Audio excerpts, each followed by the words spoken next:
Lonzo Ball, given what we've seen of the draft, tomorrow, if the draft happened, would you take Lonzo second overall? Michael, you're first this time. Your 20 seconds starts now.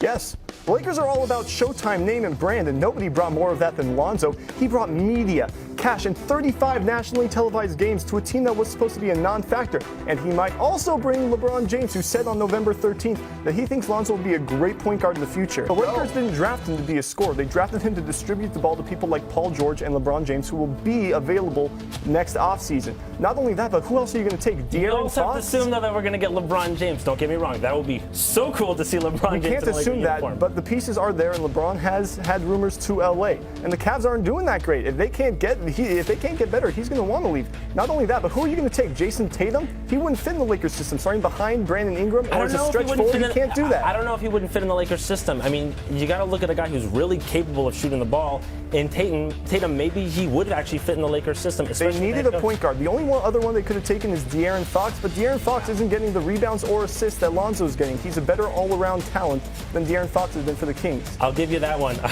I'll give you that. And not only that, with Tatum has had a great supporting cast. Okay. Should the Clippers trade DeAndre Jordan and start from scratch? Clippers win totals have declined every year since 2014, and their core is only getting older. That's not a championship team. You don't want to compete for the 8th spot. You want to compete for a championship. DeAndre Jordan still has trade value. You can get good talent, good future picks. The Cavaliers have seemed interested.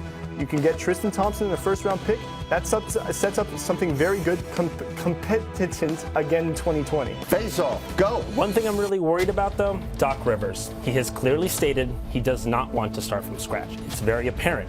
So, you have an amazing coach in Doc. Do you really want to go against your head coach's, I've talked about him. He sort of abused his ability, his president of basketball operations spot to sign his son. It's really not up to him at this point. You need to start from scratch. You need to get somebody like Trae Young or Miles Bridges in the draft. 2019, you'll have enough money to sign Devin Booker to a max contract. Competent by 2020, that's a ferocious starting five. If you do that, though, what are you going to do with your head coach? I mean, don't get me wrong. There's a lot of other head coaches around the league, and you even got some maybe college basketball coaches that you can go with. But if you go against Doc Rivers, you risk ruining Obviously, it all. It hasn't been working thus far. You can't do anything about your team. You can't do anything about your coach. You're saying with young people? You can. All right, that's it. The most talked about dad in America met with Magic Johnson and Rob Pelinka. Lakers asked him to tone down his criticism of Luke Walton. 2 minutes on the clock. Is LeVar Ball's mouth a problem for the Lakers? Michael, go. Yes, it is a problem. The fact that there is a LeVar Ball rule shows how much of a distraction he's been, and that the Lakers don't want to deal with him anymore. It's just not good for their brand. They were Showtime. They were Mamba mentality. And now it's like LeVar's using them as a platform to expand Big Baller brand.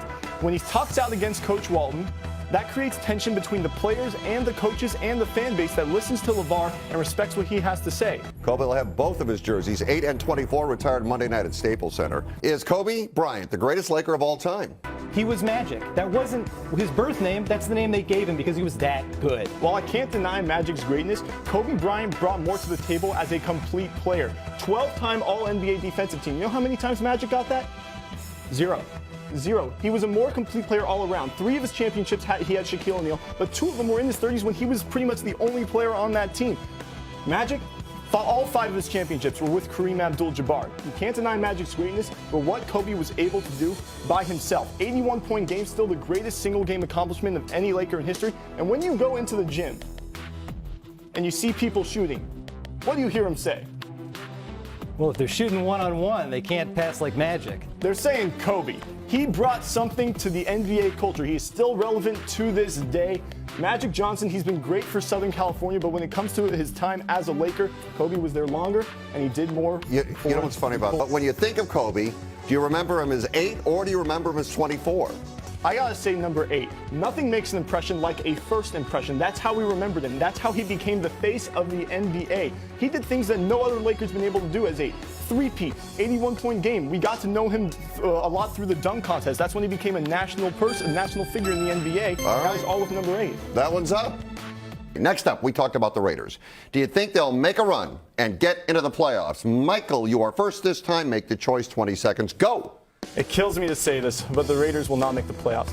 7 games, 4 of them against playoff teams, 2 on the road. Even if they get an upset, they finish 8-8, and that's not going to be good enough to catch the Bills, Titans, or Jags, while have better records and easier schedules moving forward. Not to mention, 13th in the AFC in turnover differential with no interceptions. That's not a playoff team. Only team in the league with no. All right, go on. More Dodgers. Ryan Braun said LA is the only team he would agree to be traded to. Michael, your first time Dodgers? Is that a good place for him? Should they even bring him? They should absolutely try to get him.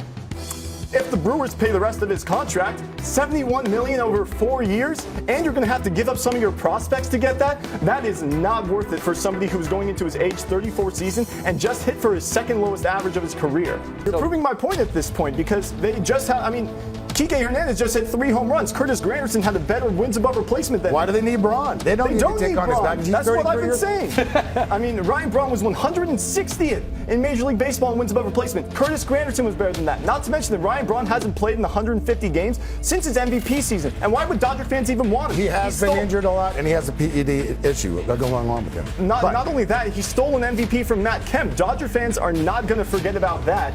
If I'm Dodger fans, I don't even want him there. It ruins your future, it ruins the team, and it ruins the chemistry that you have built over this possible World Series run. And I this sure year. wouldn't